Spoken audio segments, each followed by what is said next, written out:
Halo Mas Bro, jumpa lagi sama saya. Oke ya, selamat malam dimanapun Anda berada. Oke, kali ini saya mau analisa settingan Honda CBR. Soalnya di channel saya banyak yang tanya, Bang, request settingan CBR. Soalnya di channel Anda CBR-nya jarang-jarang. Oke, ya karena Anda request jadi saya bikinin aja. Nanti kalau untuk spek yang lain, motor lain tak spill aja ya. Untuk kedepannya sesuai request, sesuai pertanyaan. Oke, langsung saja ini aku mau siapin. Di sini sudah tak siapin mappingannya. Mappingan CBR. Speknya bebas ya. Speknya bebas. Nanti tak jelasin kalau pakai injektor berapa cc atau mungkin pakai noken seri apa, klepnya berapa, nanti tak jelasin aja lewat video. Oke, untuk base map Honda CBR seperti ini. Jadi ini durasinya full, angkanya langsung gede-gede ya, tidak bertahap dari kecil kemudian agak gede ini enggak. Ini dari 3 langsung ke 4, 5, 6, 7. Oh, gede-gede. Angkanya gede-gede. Ini CBR-nya sepertinya ternyata ya. Jadi seperti ini. Oke, untuk full correction kita lihat dulu. Ya, untuk full correction lumayan lah ya, angkanya dibuat minusnya segini di awal, kemudian semakin besar TPS-nya, minusnya juga semakin besar. Ini masih analisa ya, tak jelasin dulu. Jadi untuk RPM-nya semakin tinggi, ini minusnya juga semakin besar, mengikuti putaran gasnya juga. Terus untuk yang ini lompat, ini dari 10 ke 15 ini lompat, terus dari sini 15 ke 20 ini juga lompatnya 5 angka. Oke, lumayan banyak. Jadi cuman beberapa aja, cuman di rentan RPM tertentu aja, nggak seluruhnya ya kan. Ini 20-nya cuman ini aja, dari sini ke sini ya kan. Ini berapa ribu selisihnya, 4.700 sampai 7.200. 4, 5, 6, 7, ya sekitar 3000 rpm saja. Untuk yang ke atas ini ditambahin lagi, jadi minus 15, kemudian dari sini ini minus 10. Ya lumayan, nggak apa-apa. Kalau cuman selisih 3000 rpm saya rasa nggak masalah. Yang penting motornya nggak berbet gitu aja sih. Kalau sampai berbet ya nanti ditambahin aja fuel koreksinya. Oke, kalau misalkan seperti ini, misalkan kita pakai injektor standar ya. Kalau injektor standar dengan fuel segini, ini saya rasa motor Anda bisa berebet kalau fuelnya segini ya. Tapi nanti juga lihat ignition timingnya. Tapi kalau untuk fuel correction di injektor yang gede, misalkan Anda pakai spek 180 cc, injektornya juga 180 cc, ya ini bisa jadi opsi juga ya kan. Tapi tetap untuk settingan seperti ini saya tidak pernah menyarankan ya. Minusnya semakin banyak di RPM atas ini saya tidak pernah menyarankan. Karena apa? Karena kalau bensinnya diiritin di putaran atas, memang motornya akan terasa garing ya di putaran atas, lebih jring, lebih lari. Tapi untuk ketahanan mesin saya rasa akan cepat menurun ya kan. Di sisi lain mesin Anda cepat overheat, motor Anda bisa umurnya akan cepat berkurang karena panas ya. Karena RPM-nya semakin tinggi, bensinnya disetel minus. Kecuali injektornya gede, minusnya ya nggak apa-apa, tapi jangan banyak-banyak. Oke, langsung ke ignition timing. Kita lihat angkanya ya. Saya penasaran soalnya kok fuelnya di minus-minus ini nih. Seperti ini. Wow, ini 5 derajat sampai 9. Berarti ini mungkin standaran ini ya. Kalau pengapian segini ini. Fiction saya aja di atas ini kok spek standar. Ini ada di rentan 5 sampai 9. Padahal DOHC ya. Kalau di logika DOHC itu kan nokennya 2, berarti menggerakkan nokennya itu sedikit berat. Tapi dia mampu di rentan RPM segini. Ya nggak tahu stasionernya berapa ini. Kalau misalkan disetel di 2000 rpm, ya ini harus naik ya. Langsam ini harus naik. sekitar 11 sekitar 11-an, 11 sampai 12 saja. Itu sih kalau langsamnya mau naik, tapi juga fuelnya harus disesuaikan. Oke, langsung kita lihat analisa dari sini. Ini 30 nggak apa-apa. Ini udah bener. Ini sampai 39 bener dari 39. Ini kalau lompat kecil ini. Dari 39 ke 34. Dari 34, 32, ini 30. Ya lumayan. Ini kok ada 19. Nah, ini curiga saya ini. Ini dari 32. Awalnya udah bener. Ini ke sini ini angkanya lumayan ya kan.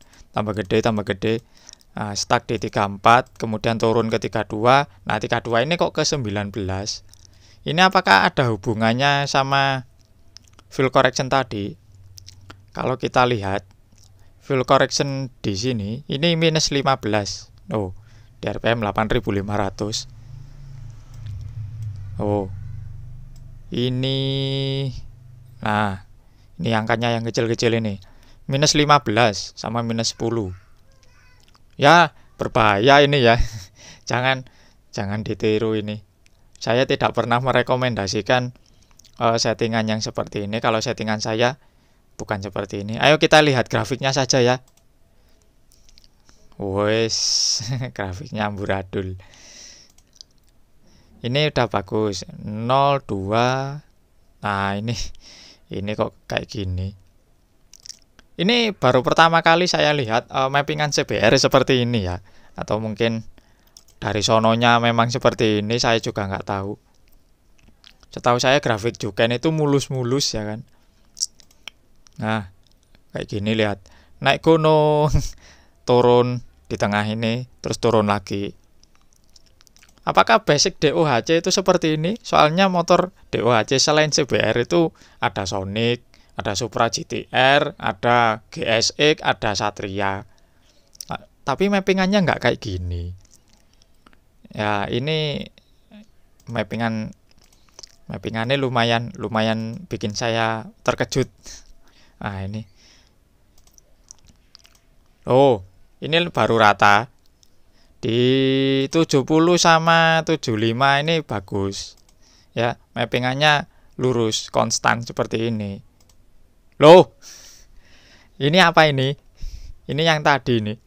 Nah, ini yang tidak boleh itu seperti ini. Jadi saya jelaskan dulu. Misalkan Anda ada di TPS 70, RPM-nya tinggi ya kan. RPM-nya tinggi di 7500. Terus Anda sentak gas full. Langsung ke 100 gini kan. Otomatis kan dari berapa? Dari bentar saya tak kasih ginian. Nah, Nah, misalkan di TPS 70 kan pengapiannya 34 ini.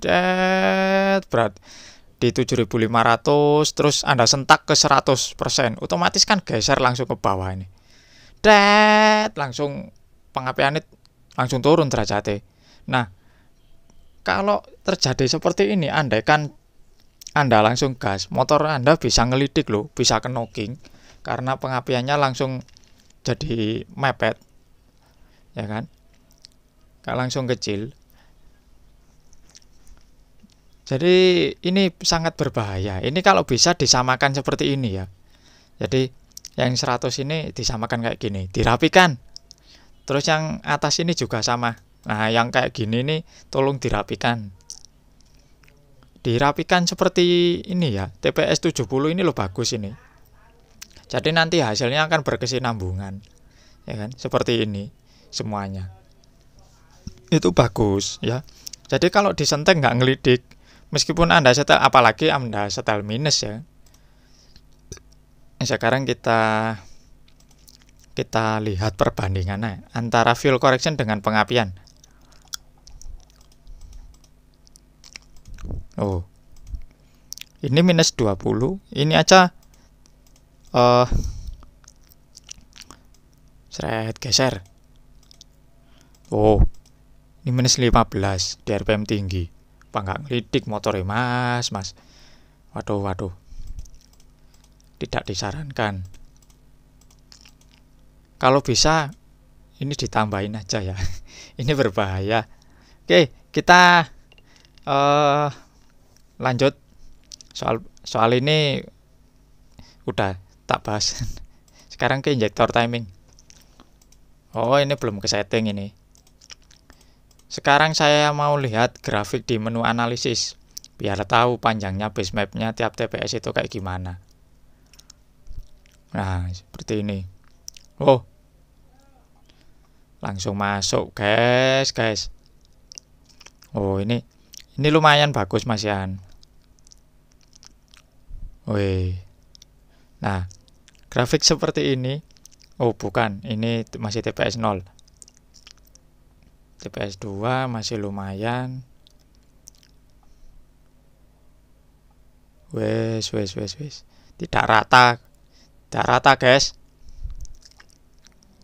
Kita cek. Ini ngecek satu-satu ini lumayan lama loh ya. TPS 10.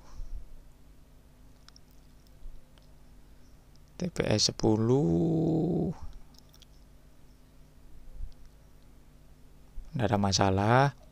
Kita cek terus. TPS 15.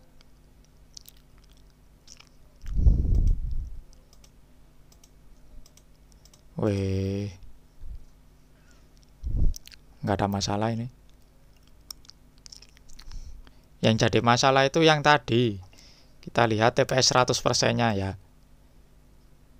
Yang sampai minus 20 itu. Berat. TPS 100. RPM berapa tadi? RPM ya seginian lah ya. Kita lihat panjangnya.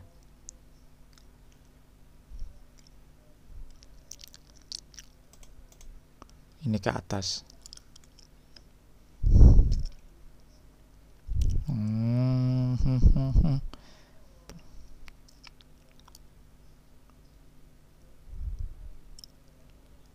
Ya lumayan. Cuman ini agak berantakan ini.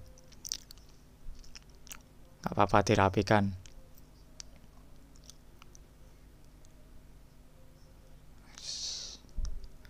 Weh. Minusnya banyak. Ya wis nggak apa-apa wis. Selama motornya nggak apa-apa. Tapi saran saya ya jangan seperti itulah ya. Weh. Bisa sampai minus segitu banyaknya. Oke, 4 ini sudah, menu analisis tadi sudah, pengapiannya sudah, kelihatan mengerikan. Untuk spek bebasan. Ini kalau pakai Noken seri berapa? Seri R, ya nggak apa-apa, nggak masalah. Kalau dibuat minus kayak gini, tapi minusnya ya kebangetan. Noken seri T, seri R. Cuman ini aja yang perlu disetting ulang. Tadi kan banyak yang berantakan toh ya. Banyak yang kurang rapi, jadi minta dirapikan satu-satu, digeser. Nah, sekarang saya mau buat eksperimen. Bagaimana jika ini field correction ini saya set 0 semuanya. Terus kita masuk ke analisis. Set value 0, biar tahu nanti grafiknya yang sesungguhnya itu seperti apa. Soalnya pakai kalau udah minus kayak gini di parameternya nggak rata. Oke, sudah 0, kita masuk ke analisis. Dengan field correction 0, grafiknya apakah bagus?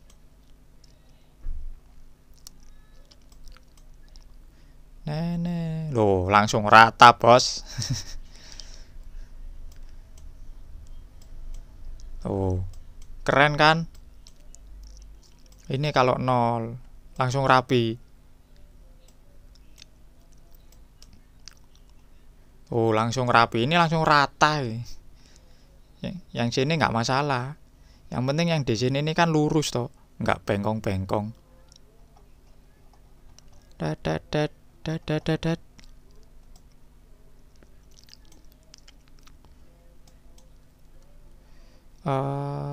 Loh, rapi.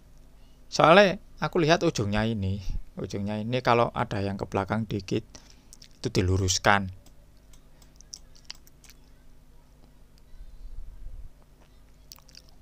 Lumayan wis. Oh kan? Analisanya seperti itu dulu saja untuk Honda CBR ya kan. Pengapiannya lumayan bagus yang di tengahnya. Ini beliau pakai 38 ini. 38 puncak 39 paling tinggi, terus turun ke 34. Yang nggak tahu orangnya pakai karakter bawahan mungkin ya. Makanya pengapiannya langsung gede. Tapi saran saya pakai yang 70 ini loh, enak ini. Bisa rapi. Oke, mungkin sekian dulu videonya dari saya, hasil analisanya. Semoga membantu karena saya ini mengedukasi Anda semuanya agar motor Anda ini awet ya kan. Jadi motor Anda ini biar awet meskipun motornya bor upan ataupun tune up, spekan yang wes ekstrim segala macem, yang penting mesinnya awet. Jangan mungkin kalau ada yang edukasi dari saya ini ada yang menyinggung perasaan Anda, misalkan wah ya terserah saya, ini motor-motor saya kok, ya saya setting sendiri, ya terserah saya. Ya kalau ada orang yang seperti itu misalkan diedukasi juga masih ngeyel, ya terserah, mungkin nggak akan kerasa 1 hari 2 hari nggak akan kerasa. Tapi mungkin kalau Anda sudah melakukan perjalanan jauh, misalkan touring atau mungkin perjalanan dari provinsi A ke provinsi B sejauh 300 km dan mesin Anda tiba-tiba rewel di tengah jalan, ya jangan salahkan saya. Saya karena sudah mengedukasi Anda motornya biar cepat awet itu seperti ini loh ya. Jadi motor Anda itu biar awet. Ya saran saya sih putaran atas itu lebih baik dibuat basah, jangan sampai dibuat kering. Tapi jangan terlalu basah juga. Kalau terlalu basah ya motor Anda ketahan RPM-nya. Makanya di komentar saya itu selalu banyak yang bilang, "Bang, motor saya itu RPM atas itu nggak mau naik lagi." Itu kenapa? Ya karena motor Anda ini fuel correction di putaran atas terlalu banyak. Basah boleh, tapi jangan terlalu basah. Kering boleh, tapi jangan terlalu kering gitu loh. Pasti ada kok indikasi, misalkan di setting kering, weng, sampai RPM-nya sampai puncak ya. Itu bertahan berapa lama? Misalkan dari RPM 10.000 gitu kan ya. TPS 100. Nah, itu bertahannya berapa lama, berapa menit. Kalau tiba-tiba 2 menit gitu ya, jalannya los, lurus tok. Terus tiba-tiba RPM turun-turun sendiri, wah itu indikasi nge-gym. Jangan diteruskan, itu berarti settingannya terlalu kering. Tapi kalau limiter Anda di 11.000, terus motor Anda cuma ketahan di 10.000 saja, nggak mau naik lagi, ya nggak apa-apa. Lebih baik seperti itu. Kecuali untuk untuk balapan itu bisa di loss sampai 11.000, di setting sedengan nggak apa-apa. Tapi kalau untuk harian, kemudian touring, ongkean, ya yang sedang-sedang saja. Jangan terlalu kering, bahaya buat mesin. Bongkar pasangnya itu lebih mahal daripada setting ECU-nya. Meskipun Anda sultan, motor Anda banyak, saman bisa bangun mesin lagi. Tapi juga dananya ini loh, apa Anda nggak eman? Terus kalau nggak eman ya nggak apa-apa. Terus ada yang bilang, ya yang namanya hobi kok mas, ya terserah mekaniknya, yang terserah yang punya, ya nggak masalah selama Anda masih punya uang. Tapi kalau posisi Anda pas kepepet, gimana? Apakah Anda masih tetap seperti itu? Nah kan gitu. Ya mungkin sekian dari saya. Edukasinya lumayan belibet, yang penting edukasinya masuk ya, meskipun dikit-dikit. Oke, jangan lupa di like, share, dan di subscribe channel saya, Kinyong Motovlog, dan saya Kinyong Motovlog is pamit. Dadah, see you next time. Terima kasih. Jangan lupa subscribe.